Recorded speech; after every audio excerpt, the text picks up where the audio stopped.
Stock market TV channel पर आप सभी दर्शकों का स्वागत है।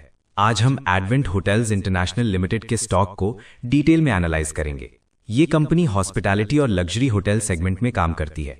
ये कंपनी वैलर एस्टेट लिमिटेड से डीमर्जर के बाद एक इंडिपेंडेंट लिस्टेड एंटिटी बनी है और अब इसका पूरा फोकस होटल ओनरशिप, ऑपरेशंस और एसेट मैनेजमेंट पर है।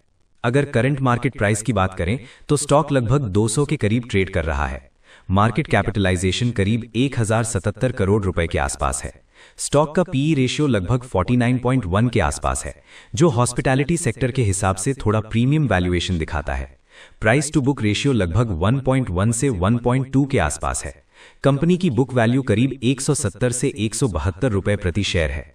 रिटर्न ऑन इक्विटी की बात करें तो आरओई लगभग 0.68% के आसपास है, जो अभी स्ट्रॉन्ग नहीं कहा जा सकता। रिटर्न ऑन कैपिटल एम्प्लॉयड करीब 3.1% के रेंज में है, जो ये दिखाता है कि कैपिटल एफिशिएंसी अभी कमजोर है। डिविडेंड यील्ड 0 है, यानी कंपनी अभी डिविडेंड नहीं दे रही है और ग्रोथ फेज में है। अब प्रॉफिट एंड लॉस नंबर्स की बात करें।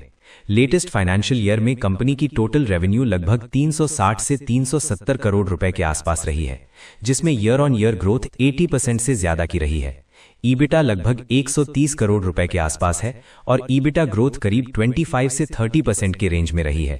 प्रॉफिट आफ्टर टैक्स लगभग 26 से 27 करोड़ रुपए के आसपास रहा है, जिसमें ईयर ऑन ईयर ग्रोथ 100% से ज्यादा देखने को मिली है। क्वार्टर्स के नंबर्स देखें तो रेवेन्यूज और प्रॉफिट्स सीक्वेंशियली इंप्रूव हुए हैं, लेकिन मार्जिन्स अभी हॉस्पिटैलिटी लीडर्स के मुकाबले मॉडरेट है। बैलेंस शीट की बात करें तो कंपनी पर डेट मौजूद है।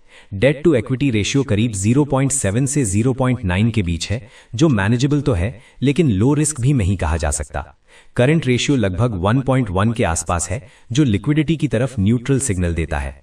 इंटरेस्ट कवरेज रेशियो लगभग 1.3 के आसपास है, यानी प्रॉफिट से इंटरेस्ट कवर हो रहा है, लेकिन कुशन ज्यादा स्ट्रांग नहीं है। इसका मतलब यह है कि डेट मैनेजमेंट फ्यूचर में एक इंपॉर्टेंट फैक्टर रहेगा। शेयर होल्डिंग पैटर्न देखें तो प्रमोटर्स की होल्डिंग लगभग 47 से 48% के आसपास है, जो स्टेबल और एक्सेप्टेबल मानी जाती है। एफआईआईज की होल्डिंग करीब 2 से 3% है, जो काफी लो है। रिटेल और अदर इन्वेस्टर्स की होल्डिंग लगभग 50% के आसपास है।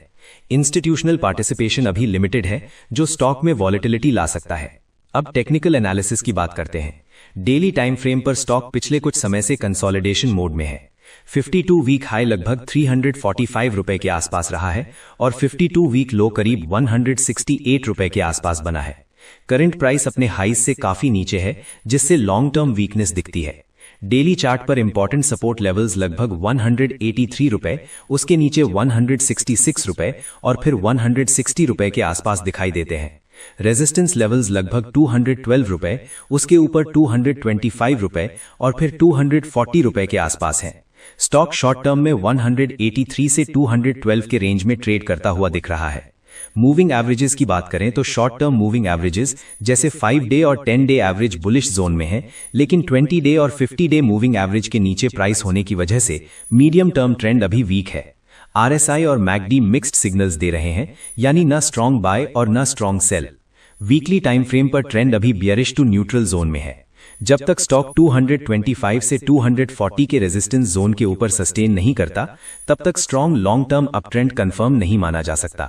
फिबोनाची रिट्रेसमेंट के हिसाब से मेजर सपोर्ट जोन 166 से 170 के आसपास आता है और मेजर रेजिस्टेंस जोन 225 से 240 के बीच है।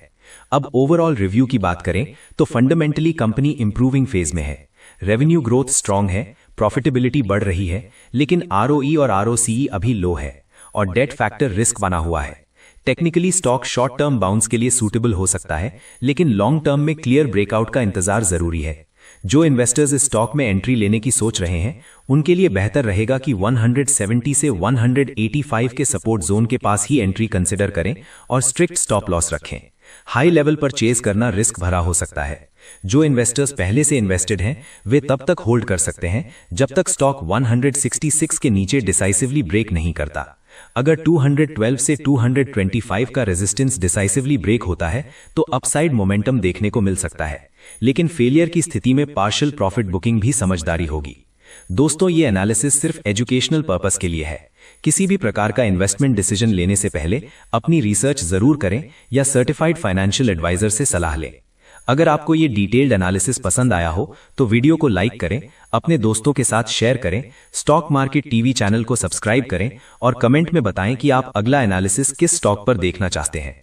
मिलते हैं आपसे अगले वीडियो में, तब तक के लिए धन्यवाद।